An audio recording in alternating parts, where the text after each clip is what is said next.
പഠിപ്പിച്ചത്. പിന്നെ എനിക്ക് ഞങ്ങൾ 7 പേരാണ്.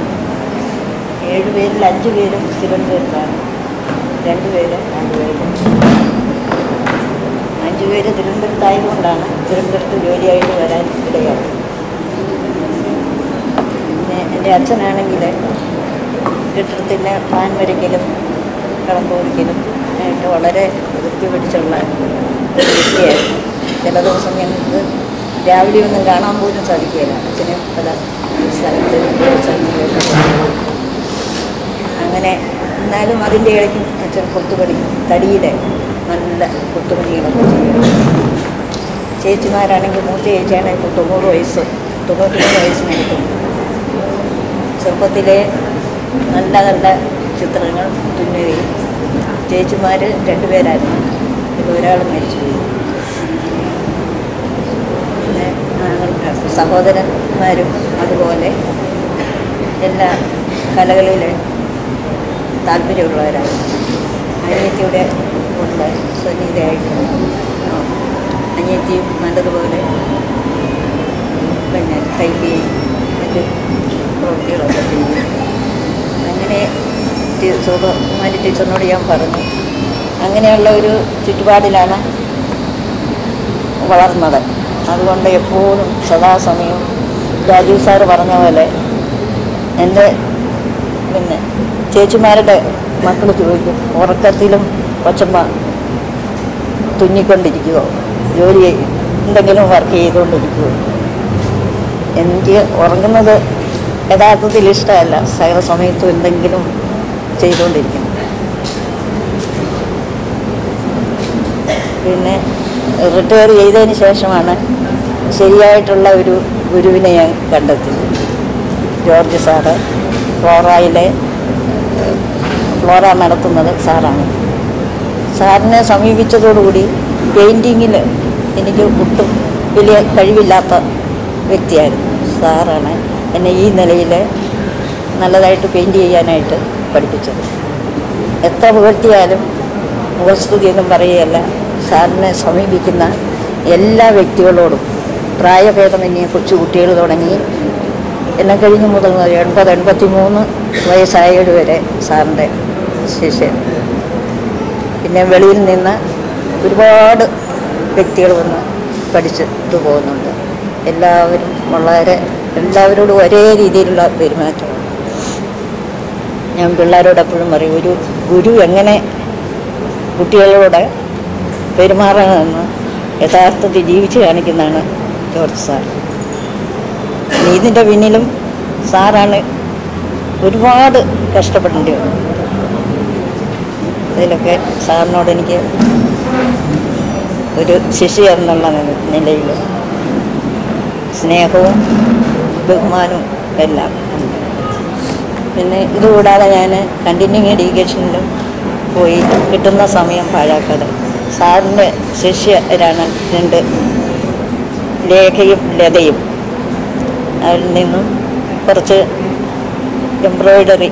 ഹാൻഡ് എംബ്രോയിഡറി പഠിക്കുന്നു. അവർ നല്ല സാറിൻ്റെ ശിക്ഷണം കൊണ്ടെന്ന പോലെ നല്ല ടീച്ചേഴ്സാണ്. എല്ലാ സഹായ സഹകരണങ്ങളും ചെയ്യും. അങ്ങനെ അവരോടും എനിക്ക് ഈ സമയത്ത് നന്ദി രേഖപ്പെടുത്തി. പിന്നെ മക്കളാണെങ്കിൽ ഞാൻ സാധാരണ ഒളിച്ചാണ് ചെറുപ്പം മുതലേ പഠിത്തത്തിൽ എന്നെ കഴിഞ്ഞും താല്പര്യം ഇതുപോലെയുള്ള ജോലി ചെയ്യുന്നത് ക്രാഫ്റ്റ് വർക്കിലാണ്. അപ്പം ഒളിച്ചും മറ്റുമാണിത് ചെയ്തുകൊണ്ടിരിക്കുന്നത്. ഇപ്പോഴും അതേ രീതിയിൽ ഒളിച്ചുകൊണ്ട് എല്ലാം വയ്ക്കും. സാധാരണ അവർ തന്നെ വന്ന് കണ്ടുപിടിച്ച് എന്നെ പോകുന്നതിന് അങ്ങേയറ്റം സഹായിക്കും. അമ്മ രാവിലെ പോകണം, ഇവിടെ ഇരിക്കണ്ട, പോയി എന്തെങ്കിലുമൊക്കെ ചെയ്യണം എന്ന് പറഞ്ഞ് പ്രോത്സാഹിക്കും. പിന്നെ ഇപ്പോഴിത് തന്നെ എൻ്റെ മക്കളുടെ നിർബന്ധം കൊണ്ടാണ് ഞാൻ ഒളിച്ചു വെച്ചിരുന്ന സാധനങ്ങളും എല്ലാം പുറത്തെടുത്ത് അവരുടെ അശ്രാന്തമായ ഒരു പരിശ്രമം കൊണ്ടാണ് ഇത്രയും ഇവിടെ പ്രദർശിപ്പിക്കാൻ കഴിഞ്ഞു. എല്ലാം ഞാൻ കൊണ്ട് ഒളിച്ച് വെക്കുകയുള്ളൂ. അത് കുട്ടിക്കാലത്ത് കിട്ടിയ എന്തോ ഒരു ഇത് അതെല്ലാം പുറത്തെടുത്ത് ഇങ്ങനെ ഒരു എക്സിബിഷൻ നടത്തണമെന്ന് അവർക്ക് നിർബന്ധമായൊരു അത് എന്ന് സാറിനോട് പറയും. സാറിന് അത് അങ്ങേയറ്റം ഇഷ്ടമായിട്ട് സാറും വേണ്ട എല്ലാ സഹായ സഹകരണം, പിന്നെ ബന്ധുക്കളും എല്ലാ സഹായ സഹകരണം, അതുപോലെ സുഹൃത്തുക്കളും ഇങ്ങനെ എക്സിബിഷൻ നടത്തുന്നതെന്ന് പറഞ്ഞപ്പോൾ അവർക്കെല്ലാം വലിയ താല്പര്യമാണ്. ഇന്ന് വരാൻ പറ്റിയില്ലെങ്കിലും ഈ 5 ദിവസത്തിൽ ഏതെങ്കിലും ഒരു ദിവസം വന്ന് ടീച്ചറിൻ്റെ എല്ലാം കാണാൻ വരുമെന്നും പറഞ്ഞു. അങ്ങനെ ഇത് പിന്നെ സുഗതകുമാരി ടീച്ചറാണെങ്കിൽ അസുഖവുമാണ്, മറ്റ് എന്തോ പ്രോഗ്രാമും ഉണ്ടായിരുന്നു. ടീച്ചർ എന്നിട്ടും വന്ന് ഈ ഉദ്ഘാടനം നടത്തി ടീച്ചറിനോടും എനിക്ക് അങ്ങേയറ്റം ബഹുമാനവും സ്നേഹവും. രാജീവ് സാറാണെങ്കിൽ മിക്കവാറും ഇവിടെ കാണുന്നതല്ല. നമ്മുടെ എൻ്റെ ഞങ്ങളുടെ എല്ലാവരുടെയും ഒരു സന്തോഷം കൊണ്ട് ഇന്ന് പോകാതെ ഇവിടെ തന്നെ വന്നു. സാറ് അനുഗ്രഹിച്ചതിന് സാറിനോടും അങ്ങേയറ്റം നന്ദി രേഖപ്പെടുത്തി. ജോർജ് സാറിനെ കുറിച്ച് ഇന്നലെ വാറായിൽ പോയി ചെന്ന് നോക്കിയാൽ കാണാം. കലകളുടെ ഒരു അവിടെ എല്ലാം കാണാൻ വിവിധ തരത്തിലുള്ള, ചിലരാണെങ്കിൽ പെയിൻറ്റിങ് മാത്രമാണ്, സാറാണെങ്കിൽ മെഴുതിരി ഉണ്ടാക്കുക, അതുപോലെ പൂക്കൾ, വർണ്ണശബളമായ പൂക്കളുകൾ, പിന്നെ വേസ്റ്റ് മെറ്റീരിയൽസ് കൊണ്ട് വളരെ ഭംഗിയായിട്ട് വെറും കടലാസും വെറും ചൂലിൻ്റെ പിന്നെ ഗീർക്കില കൊണ്ടും എന്ന് വേണ്ട ഒരു സാധനവും കളയാതെ ഉണ്ടാക്കി വെച്ചിരിക്കുന്ന ചിത്രങ്ങളൊക്കെ സൗകര്യമുള്ളവർ പോയി കാണണമെന്ന് ഞാൻ വിനീതമായിട്ട് പറയുകയാണ്.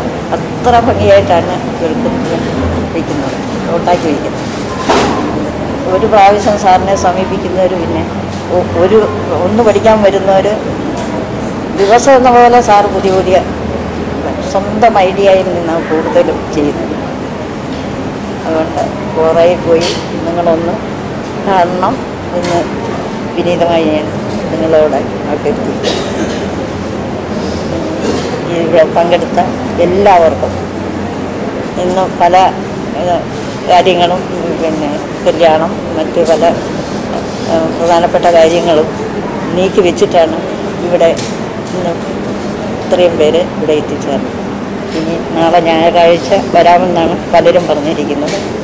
അവർക്കും എല്ലാവർക്കും എൻ്റെ ബഹുമാന പുരസ്കരമാണ്.